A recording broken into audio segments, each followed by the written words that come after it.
भारतीय कहलाना वास्तव में बेहद गौरवान्वित महसूस करने वाली बात है। भारतीय नागरिकता प्राप्त करना इतना आसान नहीं।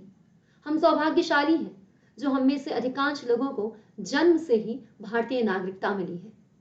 लेकिन आप जानते हैं, विगत 5 वर्षों में लगभग 6 लाख लोगों ने भारतीय नागरिकता को त्यागा है। आखिर क्यों? क्यों दुनिया के सबसे वृहद लोकतंत्र का नागरिक कहलाने की ये जो गौरवशाली बात है, इसे त्यागने का साहस 6 लाख लोगों ने दिखाया है? चलिए जानते हैं इस वीडियो में। गृह मंत्रालय के बयानों के अनुसार आप देख सकते हैं कि अनेकों अखबारों ने इस खबर को कवर किया है कि 6 लाख से ज्यादा जो भारतीय हैं वो अपनी सिटीजनशिप यानी कि हमारी भारतीय नागरिकता को त्याग चुके हैं। मिनिस्ट्री ऑफ होम अफेयर्स ने यह बयान दिया लोकसभा में। परंतु सवाल उठता है कि आखिर ऐसा हुआ तो क्यों? इसका कारण क्या है? अगर आप देखें तो पिछले 5 सालों से भारतीय अपनी नागरिकता का त्याग कर रहे हैं।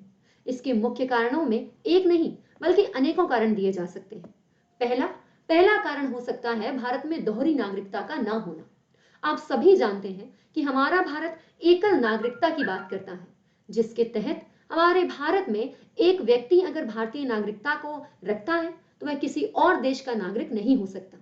ऐसी परिस्थिति में वे सभी व्यक्ति जो यूएसए, लंदन या किसी भी अन्य देश की नागरिकता को प्राप्त करना चाहते हैं, उन्हें हमारे भारत की नागरिकता का त्याग करना ही होगा। दूसरी बात है गोल्डन सिटीजनशिप की। बहुत से लोग आज गोल्डन सिटीजनशिप को प्राप्त करना चाहते हैं। और इसी के साथ जो तीसरा फैक्टर हमें दिखाई देता है, वो तीसरा फैक्टर हम देख सकते हैं पावर ऑफ वीजा या पावर ऑफ पासपोर्ट की। आप देख सकते हैं कि जो अलग अलग देश हैं उनका पासपोर्ट अलग अलग तरीके से शक्तिशाली होता है। मतलब वो एक यूनिवर्सल टिकट जैसे काम करता है। एक देश के पासपोर्ट के द्वारा आप अन्य देशों की यात्रा भी कर सकते हैं। लेकिन हमारे भारत का पासपोर्ट इतना शक्तिशाली नहीं है और शायद यही कारण है कि इतने सारे भारतीयों ने अपनी भारतीय नागरिकता को त्यागा है। आप जानते हैं 2020 में लगभग 2% मिलेनियर्स मतलब लगभग 7,000 भारतीयों ने हमारी जो नागरिकता को त्यागा है वो मिलेनियर्स हैं। मतलब कि हमारे भारत से ब्रेन ड्रेन हो रहा है। ब्रेन ड्रेन मतलब कि हमारे भारत की नागरिकता को त्याग करने वाले जो लोग हैं वो हमारे भारत के कुशल लोग हैं। आप जानते हैं कि रोजगार और शिक्षा के लिए हमारे भारत के जो लोग हैं वो अनेकों विकसित देशों की तरफ रुख करते हैं। हालांकि इस बात में अब कमी जरूर आई है, लेकिन आज भी हमारे भारत से ब्रेन ड्रेन हो रहा है। इसलिए आवश्यकता है कि आज जो भारतीय युवा हैं वो अपने ही देश में अपने कौशल का प्रदर्शन करें और अपने देश को विकसित करने की ओर आगे बढ़े। इसी के साथ आपके जीएस पेपर नंबर 2 के लिए और प्रीलिम्स के लिए ये जरूरी हो जाता है कि आप जाने कि हमारे भारत में नागरिकता का अर्जन कैसे होता है। हमारे भारत में नागरिकता का अर्जन किस तरीके से होता है ये मैं आपको कई बार पॉलिटी के लेक्चर्स में बता चुकी हूँ। अब नागरिकता का त्याग किस तरीके से होता है यानी कि भारत की नागरिकता को किन तरीकों से छीना जा सकता है, तो वो ये 3 तरीके हैं। पहला है स्वेच्छा से त्याग करना। अगर कोई भी व्यक्ति अपनी इच्छा से भारत की नागरिकता को त्याग करना चाहता है तो वह कर सकता है।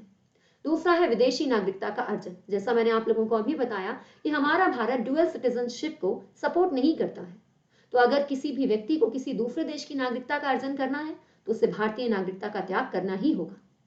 तीसरा है कुछ विशेष आधारों पर हमारी भारतीय सरकार नागरिकता को छीन सकती है। जैसे अगर कोई व्यक्ति 7 वर्षों से लगातार भारत से बाहर रह रहा हो, अगर कोई व्यक्ति देश विरोधी गतिविधियों में शामिल हो, या फिर किसी ने जब नागरिकता प्राप्त की थी तो उसका नागरिकता को प्राप्त करने का तरीका अवैध था। इनमें से किसी भी आधार पर किसी भी व्यक्ति की भारतीय नागरिकता को छीना जा सकता है। तो दोस्तों, कहीं ना कहीं ये विषय चिंताजनक जरूर है कि इतने सारे जो भारतीय हैं वो अपनी नागरिकता को त्याग कर रहे हैं, क्योंकि इसकी वजह से हमारे देश के जो कुशल लोग हैं वो हमारे भारत से जाते हैं। हमारे मानव संसाधन का हाथ से होता है। लेकिन हमें गर्व है उन युवाओं पर जो आज भी अपनी कुशलता का प्रदर्शन अपने ही देश में करते हैं। मैं आशा करती हूँ इस वीडियो के माध्यम से आपको महत्वपूर्ण जानकारी प्राप्त हुई होगी। आप अनअकैडमी पर मुझे ज्योग्राफी के लिए फॉलो कर सकते हैं। 8 दिसंबर से हम भूगोल का आरंभ कर रहे हैं आधार स्तंभ से, यानी कि फिजिकल ज्योग्राफी का नया बैच स्टार्ट हो रहा है। इसी के साथ आप लोग एनवायरमेंट इकोलॉजी मुझसे जनवरी में पढ़ेंगे और 8 दिसंबर रात 9 बजे से ही मैं वर्ल्ड ज्योग्राफी यानी कि आपका मैपिंग वाला पोर्शन शुरू कर रही हूँ। अगर आप में से कोई भी अनअकैडमी प्लस में जुड़ना चाहता है तो आप यूज कर सकते हैं मेरा discount code Apoorva R live.